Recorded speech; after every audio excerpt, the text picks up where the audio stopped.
kemungkinan berlakunya jangkitan yang mudah tertular. Okey doktor kan, untuk vaksin ni kan, ada yang anggap vaksin ni, pengambilan vaksin untuk jemaah haji ni sekadar syarat sahaja.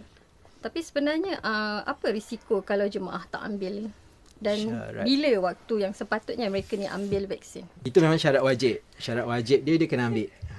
Lepas tu sekiranya dia tidak ambil tu, kita kena tahulah bahawa bakal jemaah haji kita ni dia perlu travel ke satu tempat di timur, di negara-negara Timur Tengah ni. Kita kena tahu keadaan dekat sana dengan cuaca yang panas, keadaan dia yang udara dia tu panas dan berhaba, berpasir juga. Kemungkinan berlakunya jangkitan yang mudah tertular pernafasan, saluran pernafasan. So bila kita cakap pasal penyakit saluran pernafasan ni, kita kena pastikan bahawa